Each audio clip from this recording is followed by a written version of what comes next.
Décembre 1943. Un train de ravitaillement allemand traverse la France occupée en grondant, transportant munitions, fournitures médicales et uniformes d'hiver pour le front de l'Est. Le conducteur de la locomotive enfourne du charbon dans le foyer, ignorant que caché parmi les morceaux noirs dans son tender se trouve une bombe. À 2h47 du matin, l'explosion déchire la chaudière. Le métal se déchiquette comme du papier. Le conducteur meurt instantanément. 17 wagons de marchandises déraillent. 270 tonnes de fournitures destinées à Stalingrad brûlent dans la neige. Les Allemands enquêtent. Ils trouvent du charbon éparpillé partout. Juste du charbon, rien de suspect. Aucune preuve de sabotage, pas de détonateur, pas de minuterie, juste une malheureuse explosion de chaudière. Ils concluent à une défaillance mécanique. Ils n'ont aucune idée de ce qui vient de se passer. Et plus important encore, ils n'ont aucune idée que ça va se reproduire encore et encore et encore. À la fin de la guerre, cette arme invisible détruira plus de 1000 locomotives allemandes. Elle paralysera les lignes d'approvisionnement à travers l'Europe occupée. Elle causera un chaos que les ingénieurs allemands ne peuvent pas expliquer. Et l'arme, elle ressemble exactement à un morceau de charbon. Voici l'histoire de l'un des outils de sabotage les plus ingénieux jamais créés.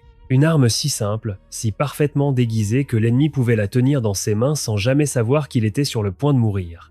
Voici l'histoire du charbon explosif.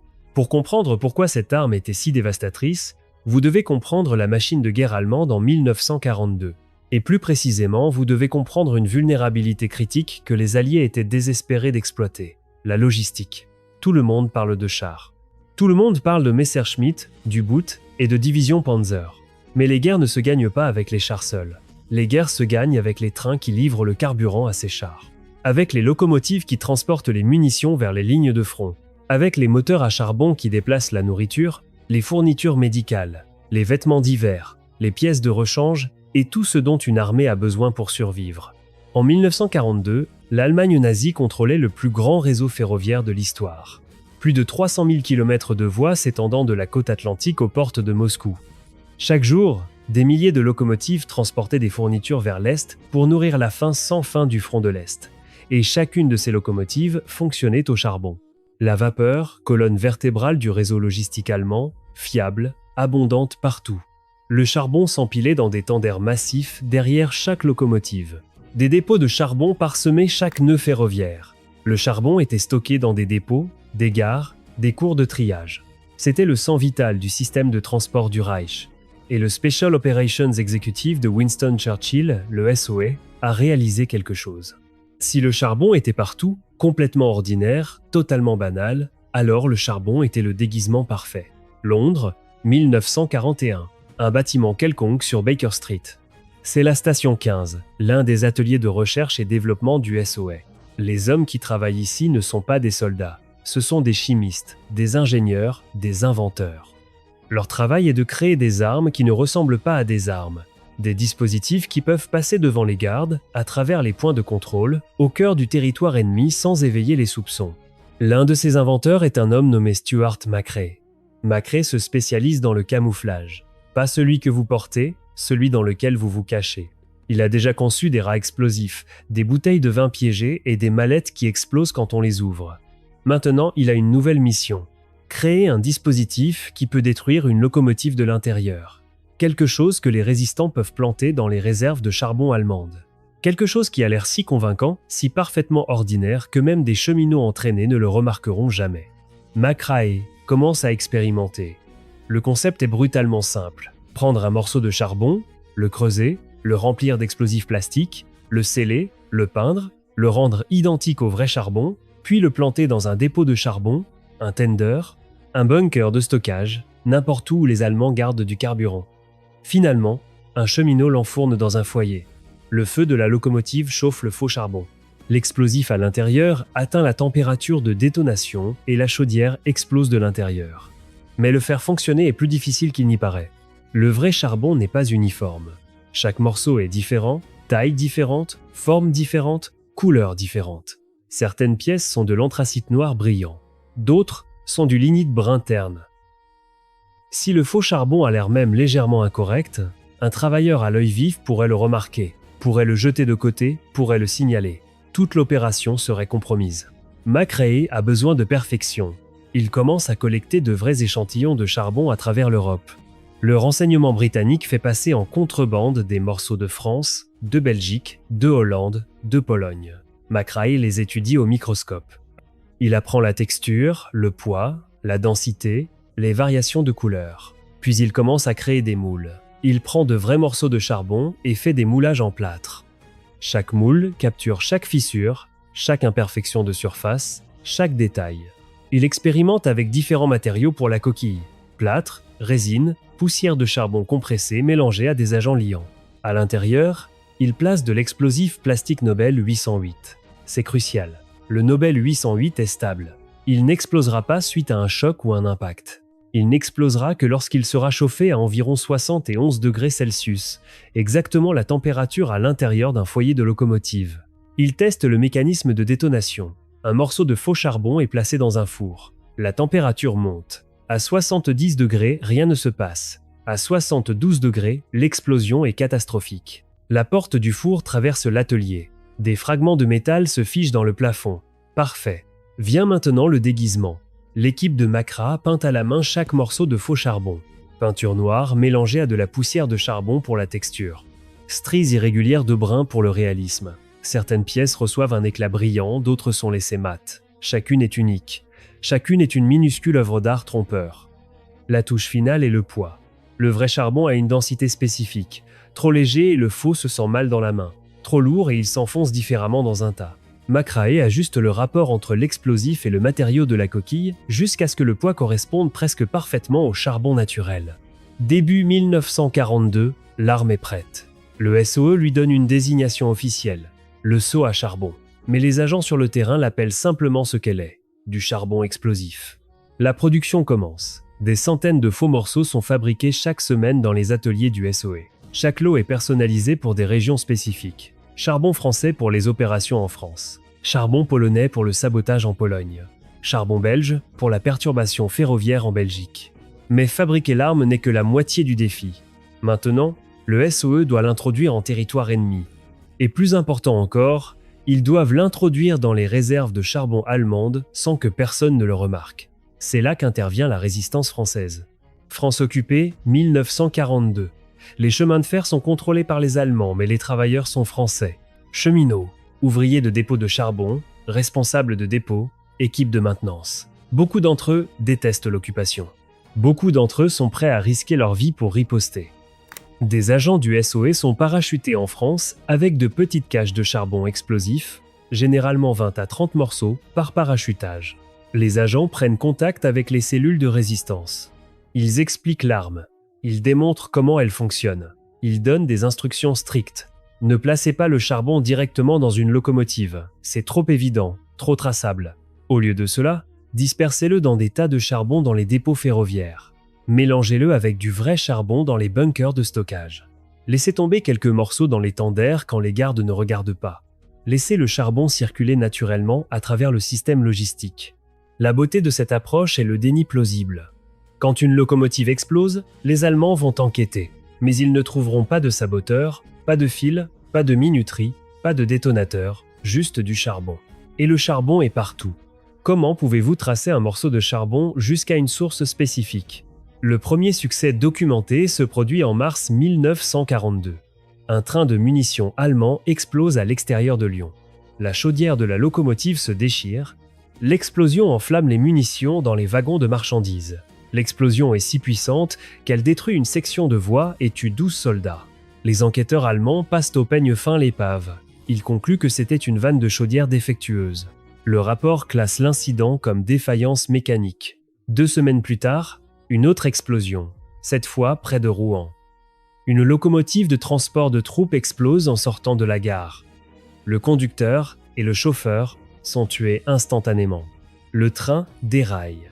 200 soldats sont bloqués pendant 6 heures pendant que les ingénieurs réparent la voie. Encore une fois, les Allemands ne trouvent aucune preuve de sabotage.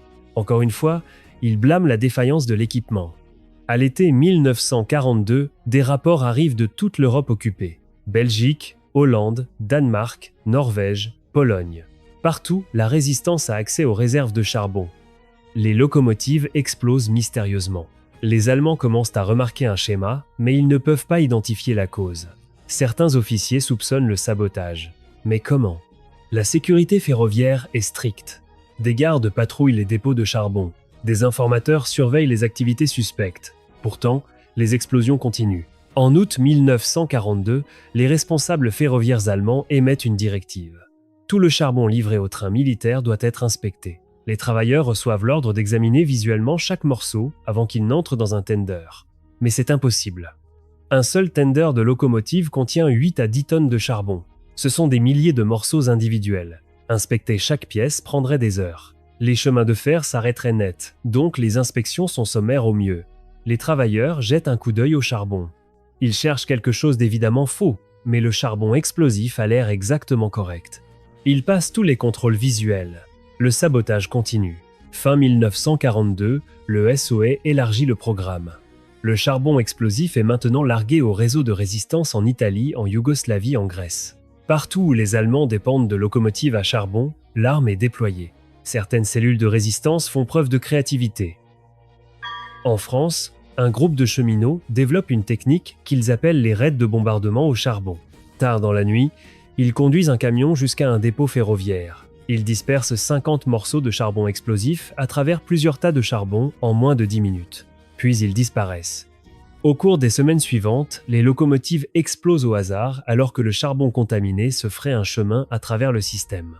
En Pologne, les résistants soudoient les superviseurs de dépôts de charbon pour qu'ils détournent le regard pendant qu'ils plantent des morceaux explosifs dans des stocks destinés aux lignes d'approvisionnement du front de Haut-Vesse. L'Est. Les trains explosent au plus profond du territoire soviétique occupé, à des centaines de kilomètres de l'endroit où le sabotage s'est produit. Les Allemands perdent des locomotives plus vite qu'ils ne peuvent les remplacer. Chaque moteur détruit signifie des fournitures retardées, des renforts retardés, des évacuations de soldats blessés retardées. L'effet cumulatif est dévastateur. Mais l'arme a un autre impact psychologique que le SOE n'avait pas anticipé. La paranoïa. Les cheminots allemands commencent à craindre le charbon lui-même. Les équipages de locomotives commencent à refuser d'enfourner du carburant. Certains ingénieurs exigent que chaque morceau soit brisé et inspecté avant d'entrer dans le foyer. Cela ralentit encore plus les opérations. Dans certaines régions, les commandants allemands ordonnent que toutes les réserves de charbon soient jetées et remplacées par du stock vérifié des mines allemandes. Mais c'est logistiquement impossible. Il n'y a pas assez de main-d'œuvre, pas assez de camions, pas assez de temps. La peur se propage. En 1943, il y a des rapports de chauffeurs allemands jetant des chargements entiers de charbon des tenders, refusant d'utiliser du carburant en qui ils n'ont pas confiance. Les trains restent immobiles, les horaires s'effondrent et les explosions continuent.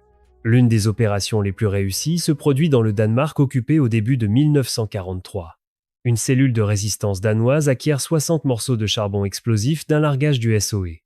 Ils plantent le charbon dans un stock au dépôt ferroviaire de Copenhague. Au cours des 2 mois suivants, 9 locomotives allemandes explosent. Le système ferroviaire au Danemark s'arrête essentiellement. Les Allemands sont forcés de détourner les trains par la Suède, ajoutant des jours au calendrier de livraison. La résistance danoise répète l'opération. 60 autres morceaux, une autre vague d'explosions. À la mi-1943, les commandants allemands au Danemark demandent des trains blindés parce qu'ils ne font plus confiance aux locomotives standards. Mais l'arme n'est pas parfaite. Il y a des échecs. Parfois, l'explosif n'explose pas. Parfois, les résistants sont pris en train de planter le charbon et exécutés. Parfois, les faux morceaux sont découverts avant d'atteindre un foyer. Dans un incident en Belgique, un inspecteur ferroviaire allemand trouve un morceau de charbon suspect. Il se sent légèrement mal. Il l'ouvre avec un marteau. À l'intérieur, il trouve le noyau explosif. Tout le dépôt de charbon est immédiatement bouclé. Chaque morceau est inspecté. Des dizaines de pièces explosives sont découvertes et retirées. Les Allemands émettent une nouvelle directive. Tout le charbon doit être brisé avant utilisation. Mais encore une fois, c'est impraticable. Briser 10 tonnes de charbon par locomotive est impossible. La directive est discrètement abandonnée après 2 semaines. En 1944, le SOE estime que le charbon explosif a détruit plus de 1000 locomotives. Ce chiffre est probablement conservateur. De nombreuses explosions ne sont jamais signalées. Beaucoup sont attribuées à d'autres causes. Le véritable bilan peut être nettement plus élevé. Mais l'impact va au-delà des chiffres bruts. L'arme force les Allemands à détourner des ressources. Le personnel de sécurité doit garder les dépôts de charbon. Les ingénieurs doivent inspecter les fournitures. Des locomotives de remplacement doivent être fabriquées et expédiées. Tout cela draine les ressources des lignes de front. Plus important encore, l'arme crée le chaos dans le réseau logistique allemand. Les trains sont retardés, les fournitures n'arrivent pas à l'heure. Les commandants ne peuvent pas compter sur le transport ferroviaire. L'ensemble du système devient imprévisible. Et l'imprévisibilité en guerre est mortelle. Il y a une dernière rebondissement à cette histoire. Fin 1944, alors que les forces alliées avancent à travers l'Europe, elles commencent à capturer des documents allemands. Parmi ces documents se trouvent des rapports de renseignement sur le charbon explosif. Les rapports révèlent quelque chose de fascinant. Les Allemands savaient pour le charbon explosif dès la mi-1942. Ils avaient capturé des échantillons, ils avaient analysé la conception, ils comprenaient exactement comment ça fonctionnait. Mais ils ne pouvaient pas l'arrêter. Même avec une connaissance complète de l'arme, même avec des avertissements émis à chaque dépôt ferroviaire, même avec des inspections et des mesures de sécurité, le sabotage continuait. Parce que l'arme était trop simple, trop parfaitement camouflée, trop facile à déployer. On ne peut pas se protéger contre quelque chose qui ressemble exactement à ce qu'on doit utiliser. Après la guerre, on a demandé à Stuart McRae, l'inventeur du charbon explosif, s'il était fier de sa création. Sa réponse était révélatrice. Il a dit qu'il n'était pas fier. Il était satisfait. Satisfait d'avoir créé une arme qui fonctionnait exactement comme prévu. Une arme qui causait un maximum de perturbations avec un minimum de risque pour les agents qui la déployaient. Le charbon explosif n'a jamais été glamour. Il n'a pas gagné de bataille. Il n'a pas détruit d'armée. Mais il a fait quelque chose de plus insidieux. Il a corrodé la confiance. Il a créé la peur. Il a fait douter les Allemands de l'élément le plus basique de leur réseau logistique. Et ce faisant, il a aidé à gagner la guerre. Le faux charbon qui a détruit 1000 trains allemands n'était pas une arme miracle. Ce n'était pas de la haute technologie. Ce n'était pas sophistiqué. C'était juste un morceau de plâtre peint rempli d'explosifs. Mais parfois, les idées les plus simples sont les plus dévastatrices.